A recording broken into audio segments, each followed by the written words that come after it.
Hey guys, welcome back to Andy's Dinosaur Reviews. Today I'm going to do something that's just a little bit different than normal. I would normally do a dinosaur review, but today I'm actually just going to show you guys a few different under-the-radar variants that are in the Jurassic World line in case you are not aware. I don't personally have all of them, so some of them I will have to show you with just pictures, but the ones that I do have, I am going to show you right now.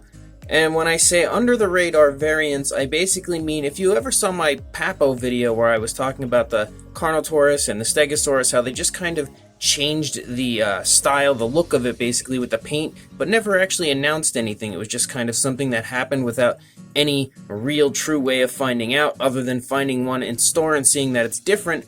It's kind of similar to that, as Mattel has actually released different variants of certain figures, and some people may not even know that they exist.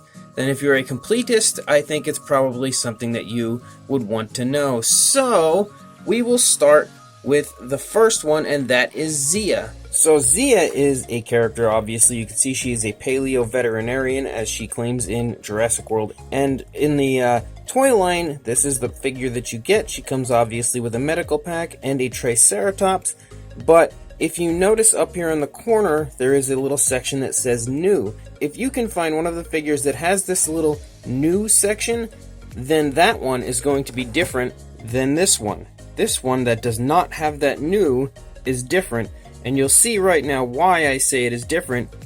Basically, if you look here at the medical pack, and again, I haven't taken my humans out of the packages. I don't know why. Some of them I may eventually do, but for the most part, my humans have stayed in the packaging. But as you can see that the paint here is kind of sloppy, but it's also almost like a pinkish type of a red. And then if we go to the original release, which was the one that has this new, you can see that the paint is a little bit better done. And it's actually more of a red, more so than a pink.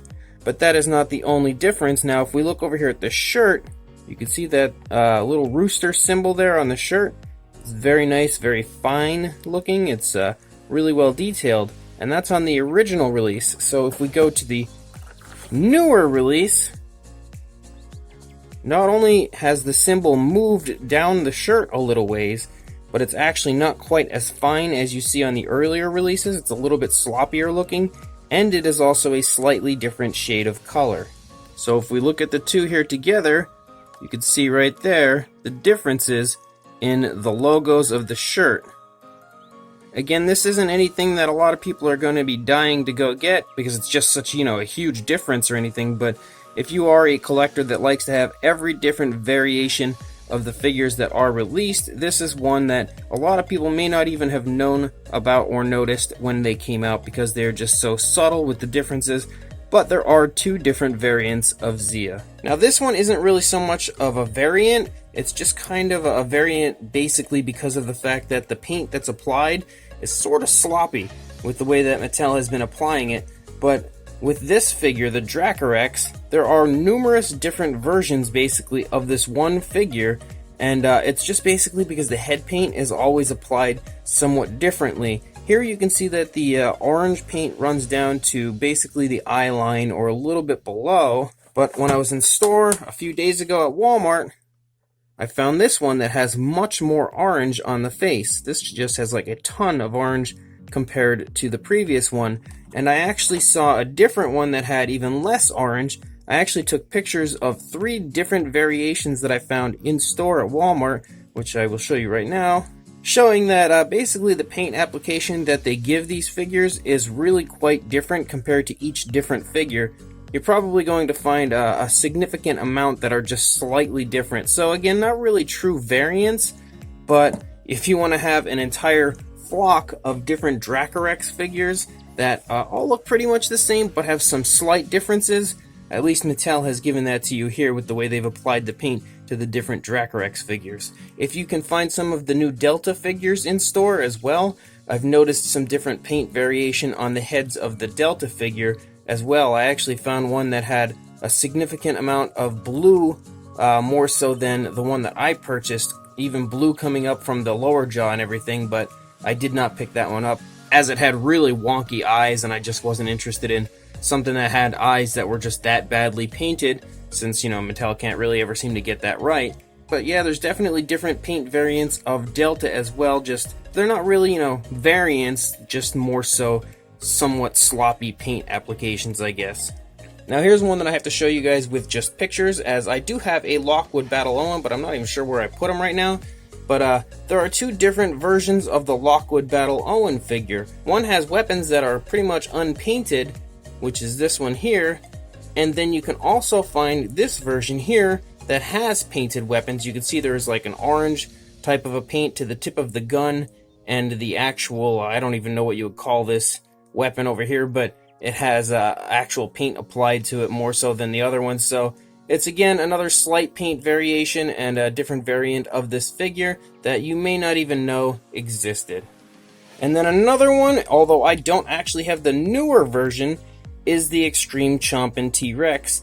And this is the battle damage one from Walmart, but there is actually a newer one that they released kind of under the radar, basically taking advice from the fans, as this older one, when you push the head down, the tongue sticks straight out like he's just absolutely insane and screaming, I guess on the top of his lungs. I'm not really sure what the idea was behind the tongue sticking out like this, but they did end up going back and fixing that, so now all the newer ones, when you open the mouth, the tongue stays down. But that wasn't the only difference in the figures, as the actual head sculpt was somewhat re-sculpted. Not really so much as re-sculpted, but they added a lot more finer details. So if you look closely on this one, you can see that it's not quite as detailed as you would see on the newer ones. Again, I don't personally own one of the newer ones. It's one that I just for some reason failed to pick up, and now with everything changing at Walmart and Target, I can't really seem to locate one, but I'm sure I'll get one eventually. But on the newer ones, again, the tongue stays down, and there is a lot more finer detail as far as the actual sculpt goes on the face. So again, some slight difference to the figures, a little bit of a variant depending on where the tongue is, and the somewhat improved face sculpt as far as the minute details go. So again, another little variant that pretty much has gone under the radar to some people. I actually have noticed some slight paint variation in some of the Thrash and Throw T-Rex figures as well, but I don't know if I can really consider those true variants either. I've just noticed some have a somewhat darker brown to the back and more elaborated striping than others, but again, I don't have pictures of those, and it's just something that you might want to just pay attention to when you do go to a store and see them in person. And the final variant that I have for you guys is this guy, the Extreme Chompin' Spinosaurus. As you can see, I do have two of them.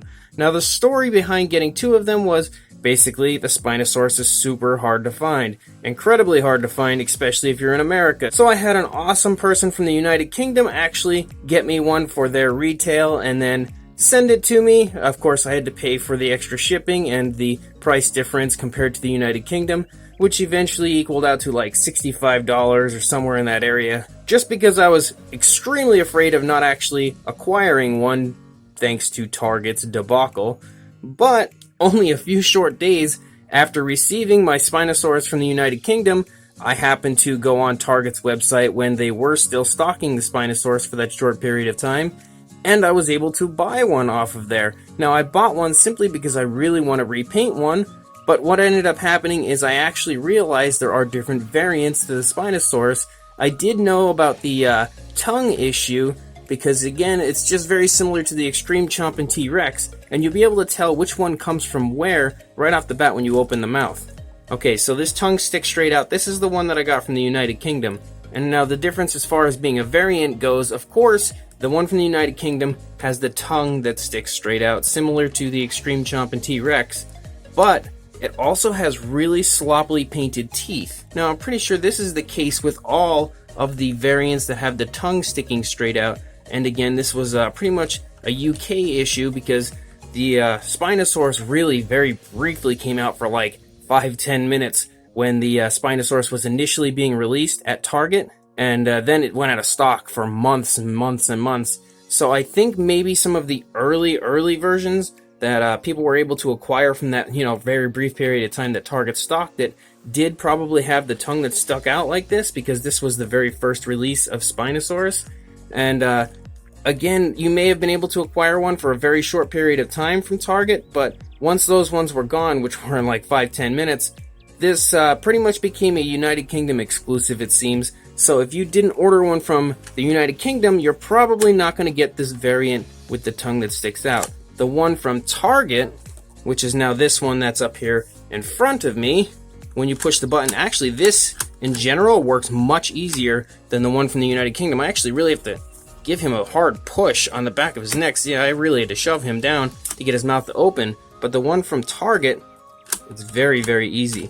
So something that they definitely improved over time, but again, you can see now that the one from Target, the tongue doesn't stick up, the tongue stays down, and look how nicely painted the teeth are. It's the same way for the top jaw that's on the bottom jaw. They're really, really beautifully painted. No sloppiness really at all, but on this one, let's just pull his head open because he's such a pain to open his mouth. You can see that that's just the white paint has been slopped all over the gums and stuff, and you can see even on the top it's the same way. So there are the differences as far as these Spinosaurus figures go. And one other thing that I kind of noticed, but again, it may not be something that is an actual part of the variant, is you can see that there is a lot more white here on the leg area compared to what you see on the United Kingdom one. It's almost non-existent. You can see it, but it's pretty dull. But on the one from Target in the United States, it's a lot more visible. So again, knowing that there are two different variants of these figures has kind of made me question whether I want to actually repaint one of them or try to stick it out and try to find yet another one, and then I can own both of the variants as well as having a repainted one. Something I'm a little unsure of. I may end up just repainting one, but if I do, it's probably going to be the Target one from the United States, just simply because I'd imagine they're probably less rare as they're the newer ones, and this older one you can no longer find. Unless you're lucky enough probably to find one in the United Kingdom if they still have any of these older ones out. So that's all I really wanted to tell you guys. I wanted to show you guys a couple of the under-the-radar variants today that you may not have even known existed. No major, huge differences between the figures, but it's just very subtle differences, again, that you may not have even noticed or known about. So, as always, thank you guys for watching. Please like, comment, and subscribe, and I will see you in the next video.